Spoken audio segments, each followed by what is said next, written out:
When we talk about leadership in our research and in the classroom, we often speak as though we have freedom both to define the term and to determine new ways of using it, as if we might reform our political reality through the magic of language. While I would not aim to dismantle this dream, I think it is critical for those of us who see the classroom as a possible driver of political change to understand the deep structural challenges we face. In this talk, I want to use conceptual metaphor theory and blending theory to explain the development of the Greek phrase demoboros, people-eating king, through which I will eventually make the argument that there's a connection between the myths of Lycaon, who becomes a werewolf by eating human flesh, Agamemnon, who sacrifices his own daughter, and Odysseus, who kills his own people. The stories around these leaders, I suggest, emerge from anxieties about the consumptive power of autocrats through a convergence of separate conceptual metaphors. The series of analytical moves required may be usefully integrated into the way we talk about leadership and the way we teach about it. A reminder that the words we use to describe reality in part help to create that reality.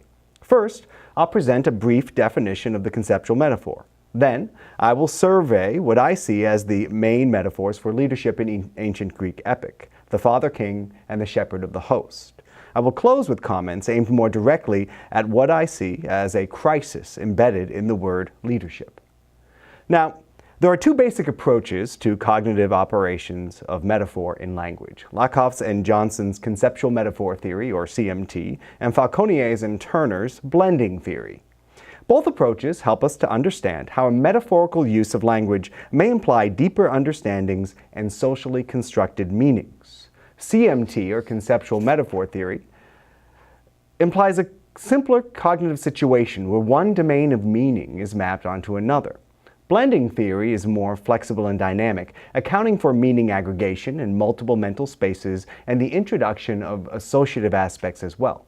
Now, let's apply these two frameworks to a well-known metaphor: the ship of state.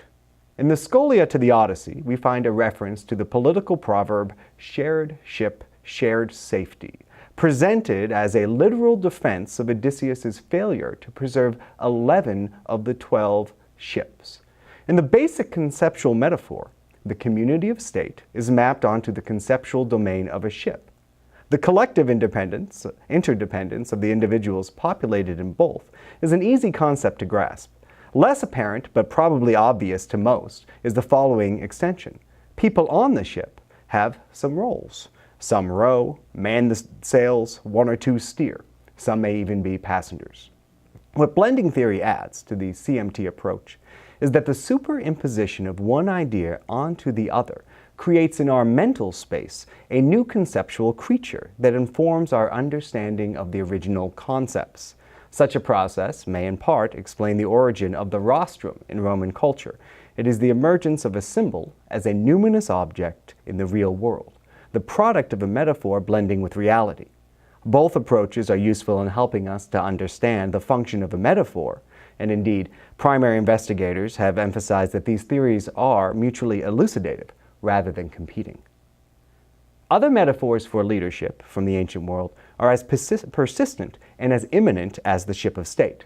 One of the oldest is that of the father, obvious in the Roman pater patriae, and in modern languages where we still find the conflation of authority and genealogy in the term fatherland. In ancient Greek myth, this metaphor is reified through the succession myth, best exemplified in Hesiod's Theogony, where the son overthrows the father and becomes master of the universe. Zeus ends this cycle by consuming his first wife Metis, claiming for himself the sphere of her intelligence and the prerogative of birth.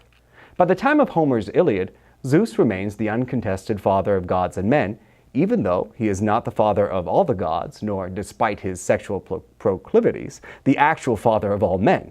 His position as father is a metaphorical one that assumes the universe is a nuclear family over which the biological father is the supreme authority.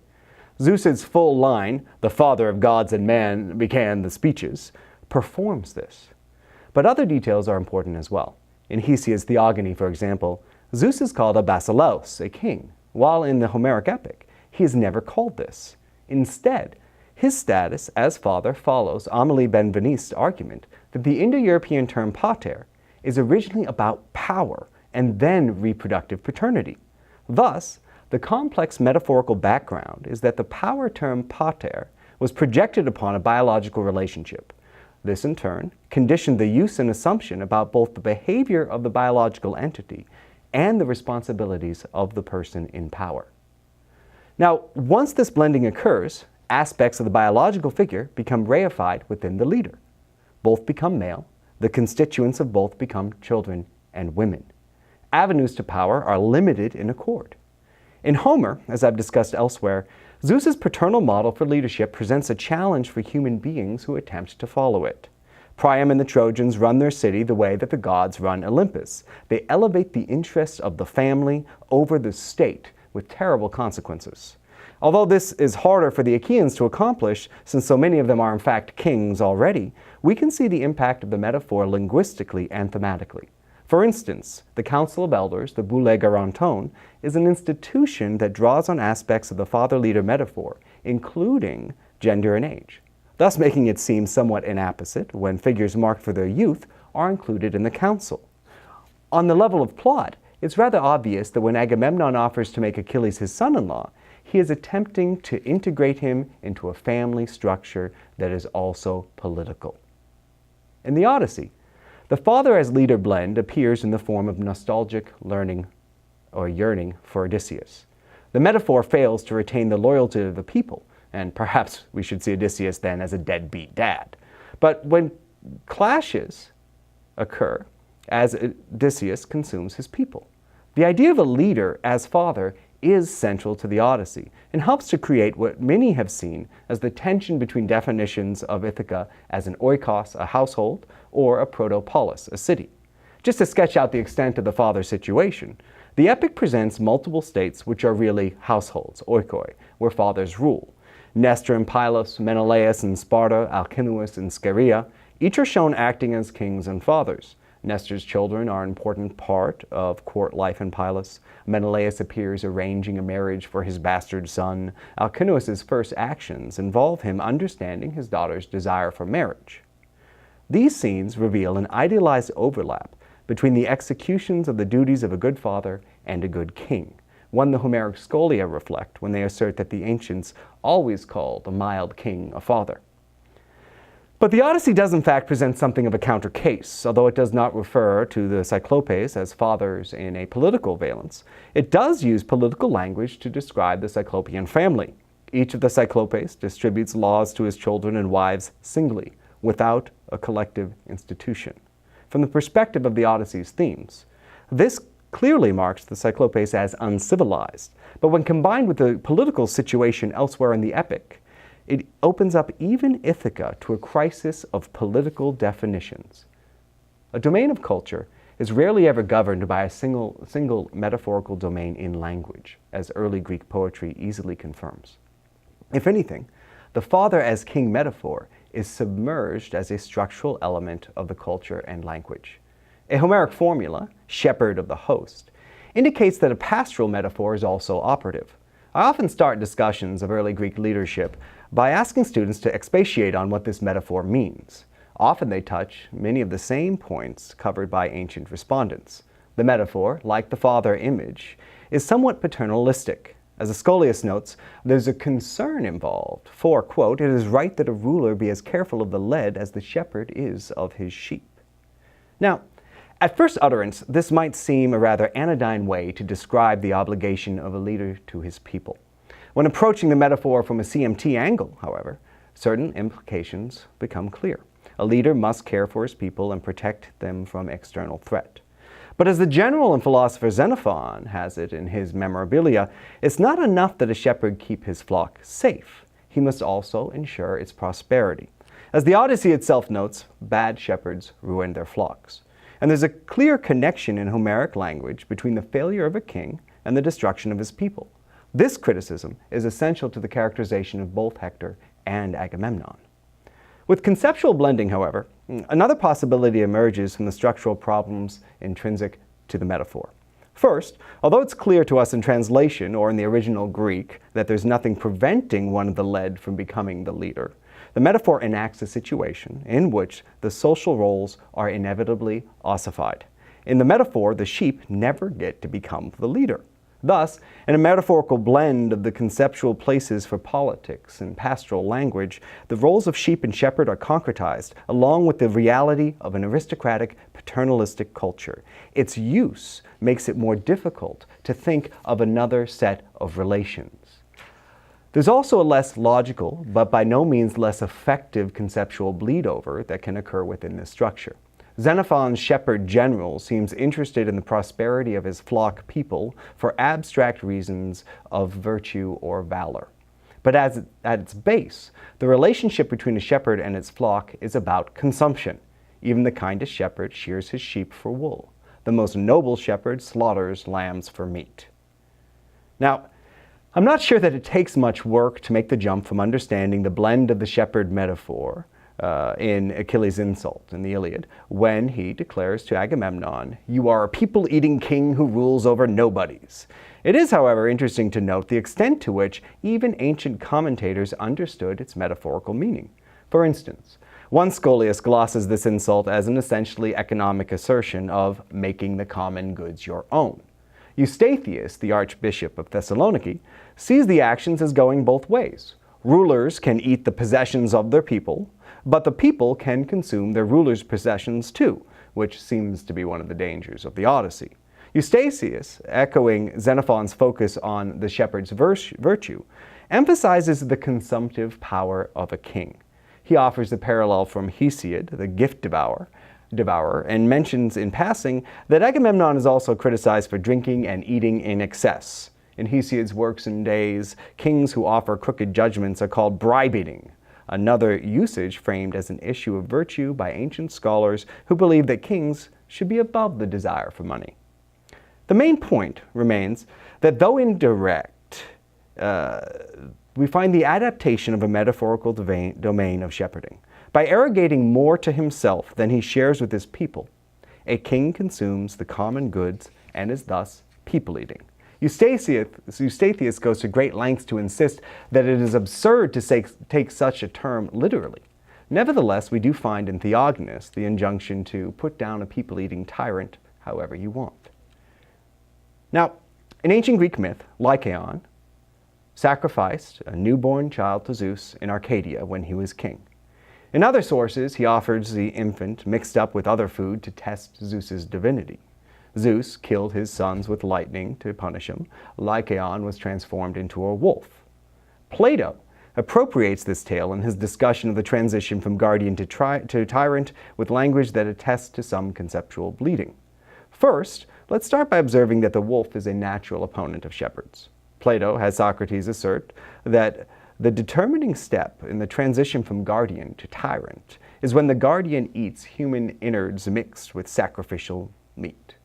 The leap might seem strange, but Socrates later proposes that this is what a man does metaphorically when he arranges for the unlawful death of a member of his city, when he manipulates the debts and distribution of the land, and then he becomes a wolf when he once was a man.